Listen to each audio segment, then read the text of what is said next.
인문학으로 직장인의 고민과 궁금증을 해결해 드립니다. 인문학이 여러분의 출근길을 가볍게 만들어 드립니다. 직장인을 위한 출근길 인문학. 제 159화 타인을 잘 다스리고 싶을 때. 안녕하세요. 어쩌다 철학자 이호건입니다. 안녕하세요. 어설픈 자유인 장춘수입니다. 안녕하세요. 인천작두 강동구입니다. 네. 안녕하세요. 안녕하십니까? 잘 지내셨죠? 네. 네. 오늘 주제가 리더십과 관련된 주제예요. 그래서 오늘 주제는 타인을 잘 다스리고 싶을 때라는 주제로 잡아봤는데, 두 분은 어쨌든 뭐 조직 생활도 하셨고 밑에 부하 직원도 있고 뭐 이래서 그 스스로를 평가할 때 타인을 잘 다스린다라고 보십니까? 어떠세요? 자기의 리더십 수준을 자평하신다면. 이 다스린다는 표현이 네. 요즘하고는 좀 잘 안 맞는 것 같긴 한데, 뭐 이끈다 하셔도 이끈다 되죠. 이렇게 예. 하면 그러니까, 좋을 것 예, 같네요. 예. 스스로 평가할 때 좋게 평가하기가 참 어렵죠. 그죠? 자유 잘하지만 잘한다라고 내 입으로 말 못하겠다. 정말 재수 없는 표현이죠. 겸양의 표현이고. 자유인님은 어떠세요? 전 예전에는 나한테도 이런 게 좀 있구나라고 생각한 적이 있는데 요즘에는 별로 그런 생각이 잘 안 들더라고요. 사실은 엄청 큰 숙제 아니에요? 과제. 네, 그리고 그렇죠. 예. 이게 딱 정해져 있는 이렇게 하면 됩니다라는 걸 따르면 누가 못하겠어요.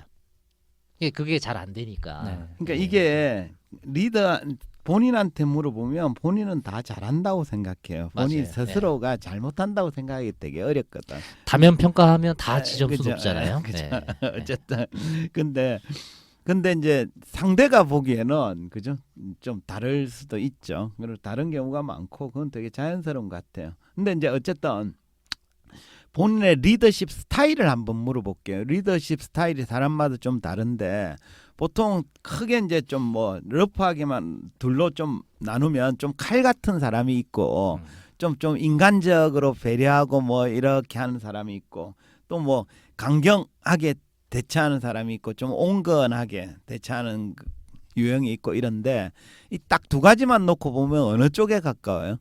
온건 강경. 저는 뭐 칼 같은 온건 쪽에 조금 더 가까운 것 예. 같은데 강경이라고 얘기하는 사람도 있을 것 같긴 하지만 자유님도 어느 쪽이신가요? 이게 이제 스스로 판단하기에 그런 거잖아요. 네. 스스로 판단한 게 거의 안 맞긴 하더라고요. 근데 어쨌든 저도 약간 이제 온건하고 좀 뭐 인간적인 뭐 그쵸. 이런 다 것들, 이렇더라고. 예. 나는 어때요? 나는? 모르겠어요. 다 있는 것 같아요. 그죠? 나는 이렇게 얘기를 하는데 저도 가끔 듣는 피드백이 넌 너무 세. 이런 그렇죠. 얘기 그러니까요. 많이 듣거든. 나는 독사다 뭐 이런 그래요. 칼 같다 뭐 이런 이게 얘기 다 좀 약간 듣긴 한 이게 거예요. 딱- 그죠? 예. 저는 개인적으로 제가 지향하는 바가 있기는 해요. 이게 잘 되지 않아서 그런지는 모르겠지만 뭐 노자의 무의 정도 될까? 예, 있는 듯 없는 듯. 예. 그게 잘못되면 방임이 되잖아요. 그죠? 음. 어쨌든 방금 이제 좀 온건 강경 또는 뭐 인간적인 칼 같은 중에 어느 쪽이 더 현실에서는 더 효과적이라고 보세요? 결과의 모습만 보면. 그러니까 밑에 부하 직원이 잘 따른다. 라는 것만 놓고 보면 관계를 배제하고 어느 쪽인 것 같아요? 전 강경 온화 뭐 이거의 표현보다 스스로 움직일 수 있게 뭔가 해보는 거가 이게 최고 아닌가 싶기도 그러니까 한데. 스스로 움직이게 하려면 인간적으로 접근해야 돼요? 아니면 칼같이 접근해야 돼요? 어렵네. 그죠? 네. 그래서 어쨌든 뭐 오늘은 타인을 좀 잘 다스리고 또 잘 이끌고 싶을 때 어떻게 해야 되는지 이런 다스림, 요즘 표현으로 리더십이죠. 리더십에 대한 얘기를 좀 해보도록 하죠. 제가 이제 이거 다스림이란 표현이 약간은 좀 강압적이고 리더 중심적이어서 요즘 시대는 잘 안 맞는데 이제 다스림을 한자로는 다스릴 치자를 써요. 그래서 다스리는 대상이 누구냐에 따라서 이 리더십이라는를 부르는 명칭이 조금 다른데 가령 황제가 세상을 다스리는 일을 치세라고 부릅니다. 그죠? 예. 또 왕이나 대통령이 나라를 다스리는 일을 정치라고 부르죠. 그죠? 따라서 황제나 왕, 대통령은 사람을 잘 다스릴 줄 알아야 됩니다. 한마디로 리더십이 좋아야 되는 거죠. 하지만 사람을 다스리는 능력은 왕이나 대통령에게만 필요한 건 아닙니다. 상사는 부하 직원을 잘 다스릴 줄 알아야 되고 집에서 가장은 집안 식구를 잘 다스려야 되죠. 아무튼 통치하는 대상과 범위의 차이가 있을 뿐 누구나 타인을 다스리는 능력은 갖출 필요가 있습니다. 그러면 여기서 한번 물어볼게요. 세상이나 나라를 잘 다스리기 위해서 뭐가 제일 중요할까요? 뭐가 제일 필요할까? 질문이 너무 크나? 에? 예를 들면 세상을 잘 다스리려면 뭐가 필요해요? 리더한테 예. 리더한테 신뢰. 말빨. 대통령이라고 쳐보죠. 우리 요즘 뭐 정치에 다들 관심이 많으니까 대통령으로 제일 중요한 덕목이 뭐예요? 국민을 섬기는 거지.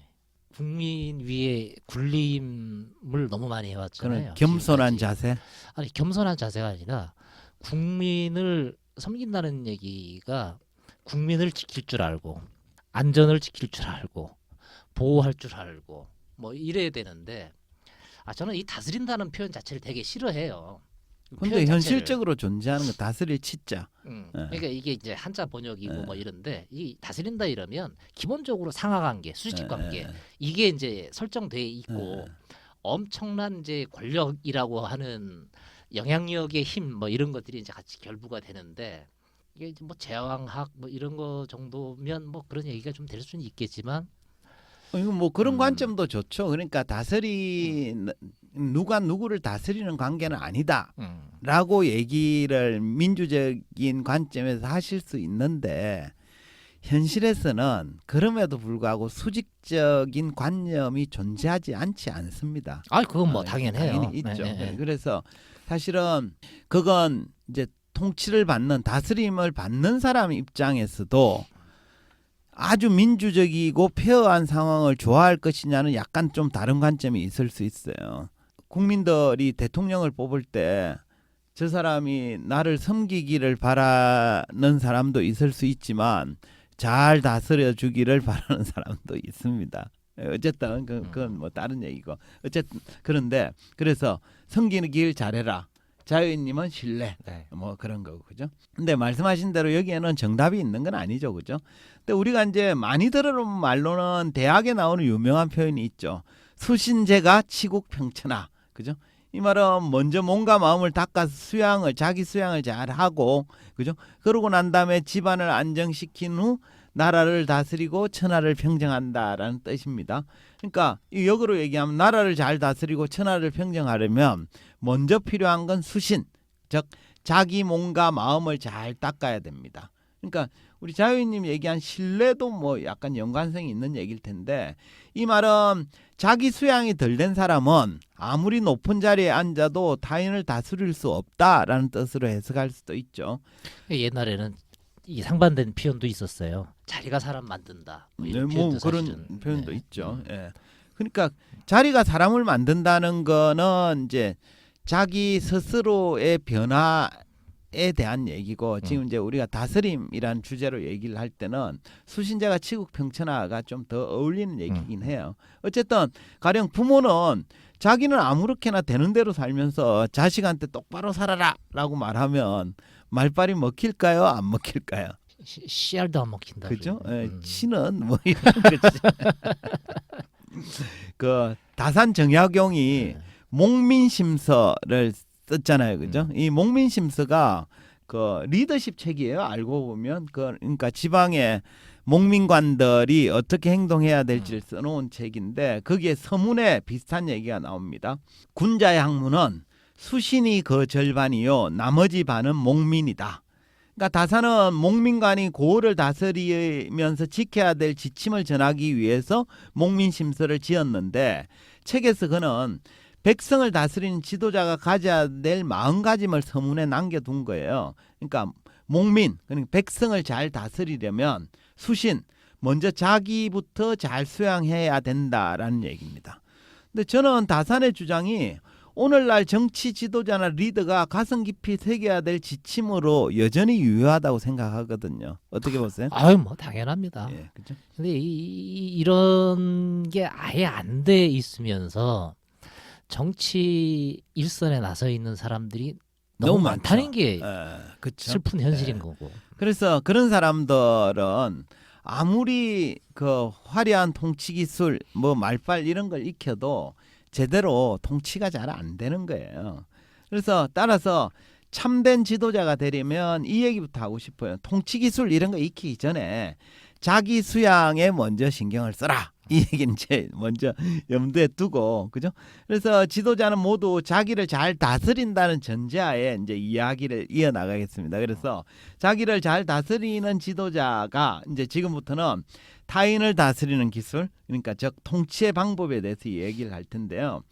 사실 사람들을 잘 다스리기 위해서는 어떤 방법이 좋을까는 모든 지도자들이 오래전부터 고심해온 주제입니다. 가령 새로운 왕이 권좌에 앉게 되면 자신의 통치 스타일을 어떻게 가져갈 것인가는 매우 중요한 문제죠. 가정에서도 비슷합니다. 가령 자녀가 공부를 하지 않아서 성적이 많이 떨어졌어요. 이때 부모는 말로 잘 타이르는 옹근책을 사용할지 아니면 체벌을 가하거나 용돈을 깎는 등 좀 강경책을 쓸지를 고민을 해야 하잖아요. 그죠?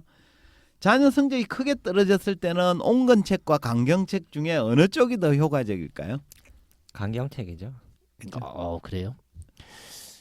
아버지는 철저히 무관심해야 되는 거 아니에요? 그래서 성적이 오르던가요? 오케이, 그럼 좋죠, 그죠? 강경하든 온화하든 그건 엄마가 주로 해오고 아버지는 철저하게 물었죠. 그러면 이제 어쨌든 그게 종합적으로 부모의 리더십으로 보면 강경책을 쓰는 거네. 저는 그렇지 않습니다. 그렇지 예, 않고. 예. 근데 이제 사람마다 좀 다르긴 하겠지만 그 성적이 크게 떨어졌을 때는 강경책을 선호하는 경향이 있긴 한 것 같아요. 그 동양에서는 예로부터 어떤 방법으로 사람을 다스려야 하는가에 대한 사상 논쟁을 많이 펼쳐왔는데 대표적인 게 덕치와 법치의 대립인데 이걸 예법투쟁이라고 불렀습니다. 그러니까 공자와 맹자로 대표되는 유가에서는 백성을 덕과 예로서 다스려야 한다라면서 덕치를 펼쳐야 된다라고 주장을 했죠. 반면에 한비자나 이사, 상항 등과 같은 법과 사상가들은 아니다. 강력한 법과 규율로 사람을 다스려야 된다라면서 법치를 주장을 했습니다. 그러니까 덕치가 좀 온건책에 가깝다면 법치는 좀 강경책이라고 볼 수 있는데 덕으로 다스리라라는 덕치와 법으로 강하게 다스려야 한다라는 법치 중에 보다 세련된 통치 스타일은 어느 쪽이라고 보십니까? 이 세련된 거, 네. 이 세련됨의 의미가 뭘까? 그러니까요. 어느 게 좀 더 멋있어 보이냐 이거지. 괜찮아 보이냐 이거지. 그걸 발휘했을 때 예. 어떤 리더가 더 예. 멋있는 리더로 보이냐? 예. 뭐 당연히 덕치죠. 그죠? 제가 스스로의 앞에 우리 시작할 질문했잖아요. 스스로의 스타일이 어떤 거냐 이러면 강경책 쓴다는 사람 별로 없어요. 다 온건책을 쓴다고 얘기하는 거죠. 요게 이제 그 덕치에 가깝거든요. 그래서 우리가 덕치와 법치를 딱 비교해 보면 어감상으로는 법치보다는 덕치가 좀 더 인간적인 느낌을 줍니다. 그러니까 가령 자녀가 성적이 떨어졌을 때 아버지가 그죠 회초리를 들고 체벌을 가하는 것보다는 좋은 말로 다이르는 쪽이 보다 인간적이고 좀 더 나은 방법처럼 보이거든요. 하지만 그 상황에서 좋게 다이른다고 자녀가 공부를 더 열심히 하거나 성적이 오른다는 보장은 없습니다. 오히려 그럴 때는 좀 강하게 압박을 해야 자녀가 정신을 차리고 공부를 열심히 할 수도 있습니다. 그렇지 않습니까? 네. 뭐 그거 역시 보장은 없습니다만 일반적으로는 그죠? 네. 그렇죠. 그러니까 단기 효과는 그죠? 좋게 다이르면 이것 봐라 이러고는 더 노는 경우가 많고 어쨌든 용돈을 깎거나 뭐 회초리로 때리거나 이러면 어쨌든 책상에 앉아 있는 신용이라도 하거든요. 근데 이렇듯이 그 예법 투쟁을 벌였던 춘추 전국 시대에는 덕치와 법치 중에 어느 쪽을 선택하는지는 나라의 명운이 걸린 매우 중요한 문제였습니다. 그래서 당시에도 공자맹자 등 유가 사상가들의 조언을 받아들여서 덕치를 채택한 나라도 있었고, 법가의 주장, 그러니까 강력한 법과 규율로 사람들을 강하게 다스려야 된다라고 하는 법가의 주장을 따라서 법치를 펼친 나라들도 있습니다. 어쨌거나 그랬는데 최종적인 결과가 어찌 된지 아시죠? 어찌 됐어요? 네, 역사는 뭐 승리한 사람들이 그죠? 써온 거니까. 예. 그리고 지금도 뭐 복지주의 아니에요? 그, 그 진시황이 이제 네. 어쨌든 그런 춘추 전국 시대를 통일했죠. 통일을 네. 했잖아요, 그죠? 근데 그래서 당시 이제 법치와 덕치의 대립에서는 법치의 손을 먼저 좀 들어줘야 될 것 같아요. 왜냐 그러면 법치를 기반으로 꾸준히 실력을 키워온 진나라가 기원전 221년에 550년간의 춘추 전국 시대를 마무리 짓고 마침내 천하 통일을 이루었기 때문입니다. 그러니까 강력한 법치를 통치처라고 내세운 진나라가 덕치로 다스렸던 나라들을 제치고 천하 통일을 이룬 거예요. 그래서 오랫동안 논박을 거듭했던 예법 투쟁은 최종적으로는 법치의 승리로 막을 내렸다, 이렇게 볼 수 있는데요. 그럼 이 같은 역사적 사실로 미루어 볼 때 법치가 덕치보다는 나라를 다스리는데 더 효과적인 통치 방법이다, 이렇게 볼 수 있을까요? 어떻게 보십니까? 그렇게 결론 내려도 될까요? 역사적 사실을 기반으로. 지금도 유효하니까. 네. 그죠? 근데 그렇게 볼 수도 있는데 꼭 그렇게 볼 수만은 없는 게, 왜냐 그러면 법치를 통치 이념으로 천하를 제패했던 진나라도 진시황의 죽음과 함께 불과 15년 만에 또다시 나라가 멸망하고 말았기 때문입니다. 그러니까 법치가 천하를 통일하는 데까지는 효과적이었는데 통일 이후에 나라를 지속적으로 운영하는 데는 한계를 드러낸 셈이죠. 그러니까 우리는 춘추 전국 시대에 치열하게 경쟁했던 그 덕치와 법치, 그 예법 투쟁의 논란에서 몇 가지 시사점을 얻을 수 있는데요. 먼저 좀 혼란스럽고 위급한 상황에서는 덕치보다는 아무래도 법치가 좀 효과적일 수 있다는 거예요. 그러니까 상황이 긴급하고 시간적 여유가 없을 때는 덕이나 예를 갖추기보다는 좀 강하게 밀어붙이는 편이 더 나을 수 있습니다. 가령 총알이 빗발치는 전쟁터에서 장군이 사병들한테 예와 덕을 갖추어 명령을 내리면 전쟁에서 이길 수 있을까요? 어떻게 보세요? 뭐 이건 뭐 답변을 굳이 할 이유가 없을 것 네. 같은데, 옛날에 그 유방이 그런 얘기 한 적 있지 않나요?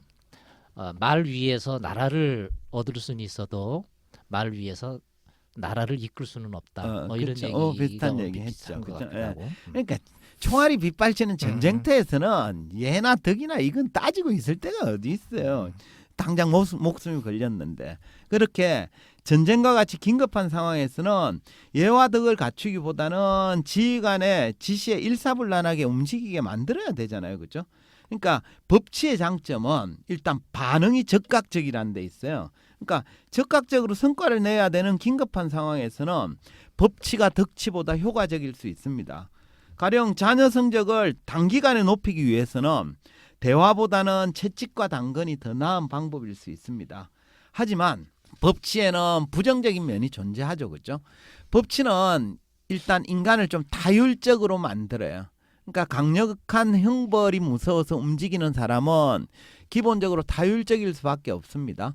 또 법치는 효과를 오래 지속시키기가 어렵습니다.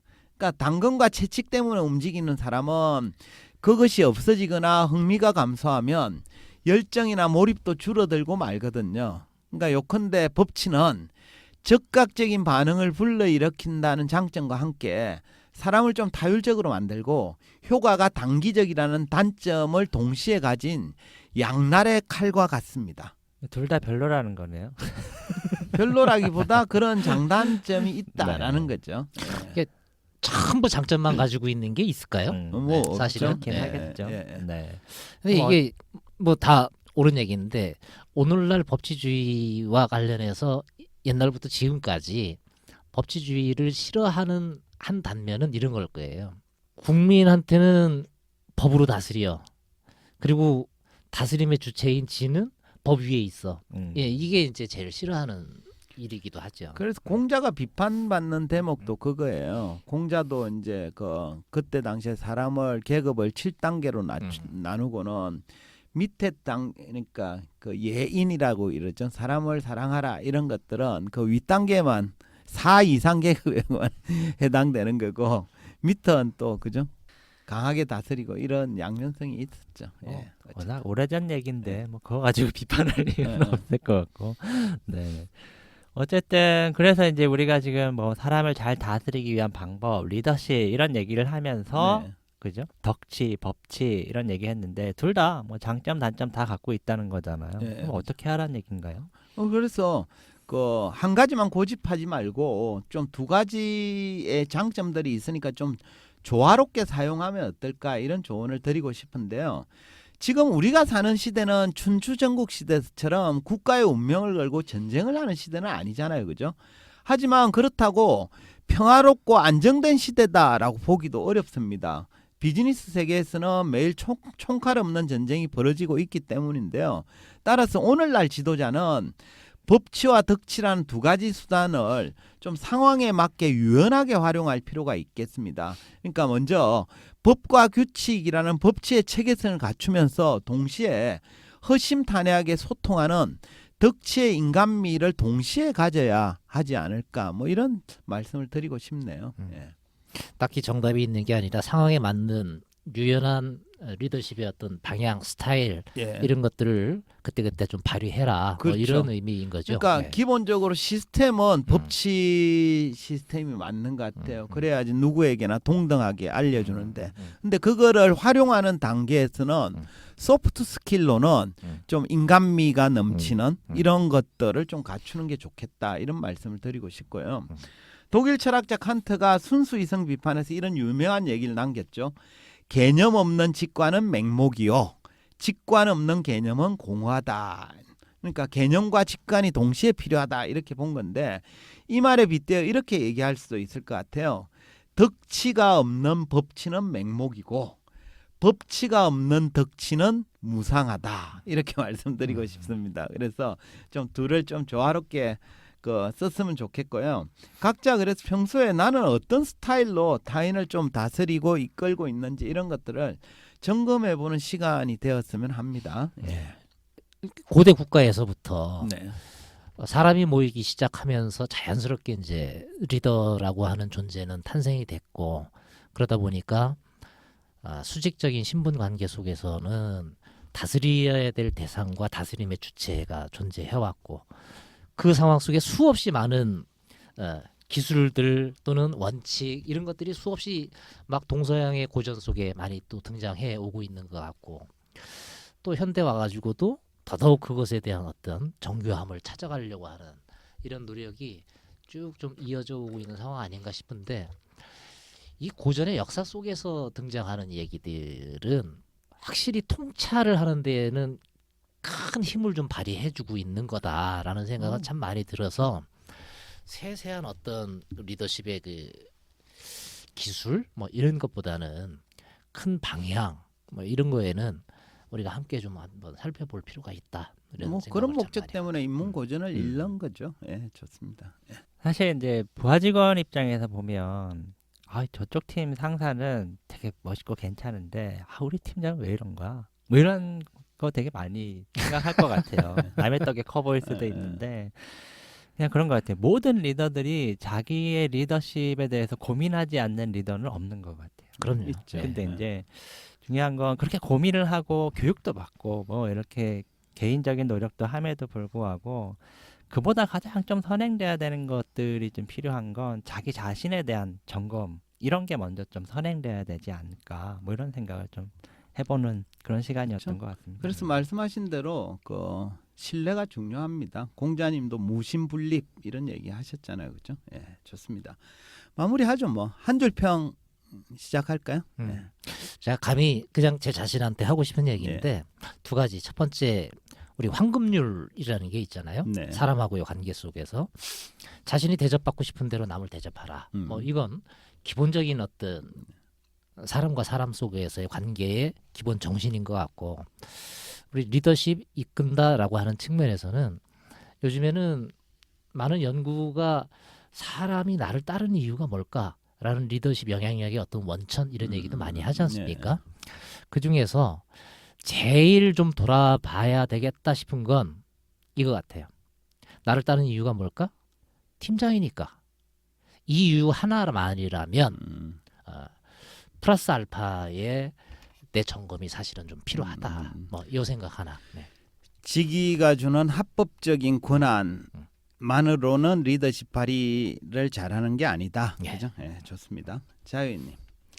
네, 오늘 나왔던 얘기를 그냥 좀 종합해서 이제 저는 이제 평소 리더십에 대한 저의 생각인데 뭐 대단한 기술이나 막 노력이 물론 그런 것도 필요하겠지만 리더십은 기본적으로 자연스러워야 된다라고 생각하는데 자연스러운 리더십은 그런 것 같아요. 뭐 별도로 뭐 기술을 연마하고 이렇다기보다는 그냥 내 후배가 나처럼 되고 싶게 하면 되지 않을까라고 생각이 들거든요. 그래서 솔선수범과 관련된 그죠? 네, 그런 그러니까 모습이네. 그 나를 보면서 나도 저런 사람이 돼야 되겠구나라고 하게끔 마음을 먹게끔 자신을 가꾸면 자연스럽게 리더십은 발휘가 된다고 생각을 해요. 굳이 말하지 않아도. 예. 그래서 그냥 이렇게 정리하겠습니다. 닮고 싶은 리더가 선배가 될 수 있게 자신을 살펴라. 네, 좋습니다. 예.